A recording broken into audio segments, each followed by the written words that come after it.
নমস্কার। চলুন শুরু করা যাক আজকের গল্প যোগ্যতা। পাত্রপক্ষের সামনে তখনও পাত্রী আসেনি। পাত্রের মা বললেন, আমার মেয়ে কিন্তু যথেষ্ট সুন্দরী, যে দেখবে এক নজরে তার পছন্দ হবেই। ভাবতে পারবেন না, এমন অনেক পাত্র পেয়েছি মেয়েকে সোনার গয়না দিয়ে সাজিয়ে নিয়ে যেতে চেয়েছেন। এটাও বলেছিলেন বিয়েতে আমাদেরকে 1 টাকাও খরচ করতে দেবে না।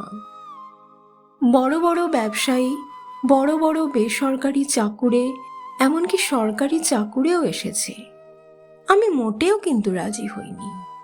উচ্চ পদের সরকারি চাকরি ছাড়া আমি মেয়ের বিয়ে দেবই না। মেয়ে আমার সুন্দরী, শিক্ষিত, গ্র্যাজুয়েট পাস। উচ্চপদস্থ সরকারি চাকুরে পাত্র তখন মন দিয়ে শুনছেন পাত্রীর মায়ের এমন অহংকার সুলভ কথা। এ কথা সে কথা বলতে বলতেই পাত্রী সামনে এলেন। পাত্রের বাবা বললেন, যা জানার আছে জেনে নিন। আমার মেয়েকে দেখে আজ পর্যন্ত কেউই অপছন্দ করেনি। এ আমাদের গর্ব। এ তল্লাটে আমার মেয়ের মতো দ্বিতীয় কাউকে পাবেন না। মিনিট 10 হয়ে গেছে, পাত্র কিছুই জিজ্ঞেস করছে না দেখে পাত্রীর মা বললেন, কি জিজ্ঞেস করবেন করুন, আর যাচাই করারই বা কি আছে? সুন্দরী মেয়েরই আজকাল বড় অভাব।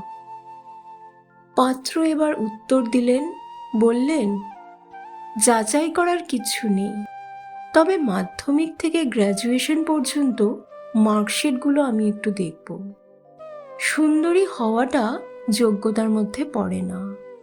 আপনারা যেমন উচ্চপদস্থ সরকারি চাকরি খুঁজে নিচ্ছেন, তেমনি উচ্চপদস্থ সরকারি চাকরি করা ছেলেটাও কিন্তু তার যোগ্য কাউকে খুঁজবেই।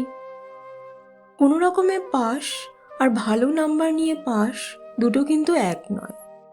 আমার কাছে সুন্দরী হওয়ার চেয়েও ভালো রেজাল্ট করা একজন পাত্রী বেশি ইম্পর্ট্যান্ট। পাত্রের কথা শুনে পাত্রীর বাবা মা একটু ভড়কে গেলেন। বাবা বললেন, মার্কশিটটা কি কাজে লাগবে শুনি? পাত্র জবাব দিলেন, সৌন্দর্যটাই বা কি কাজে লাগে? আজ আছে, কাল তো থাকবে না ওটা। যেটা থাকবে আজীবন সেটা তার গুণ। বিয়ে যখন দেখে শুনেই হচ্ছে, তখন দেখে শুনেই বিয়েটা করা উচিত। সেটা দুপক্ষেরই। সুন্দরী হলে সব ছেলেই যে শুধুমাত্র সৌন্দর্যে মুগ্ধ হবে এমনটা নয়। শেষ উত্তরটা এবার পাত্রী নিজেই দিলেন। পাত্রের চোখে চোখ রেখেই বললেন, একদম ঠিক বলেছেন। আমি এই সত্যিটা আমার বাবা মাকে বোঝাতে পারি না। আমি নিজের পায়ে দাঁড়িয়ে আমার যোগ্যতা সম্পন্ন ছেলেকেই বিয়ে করতে চাই।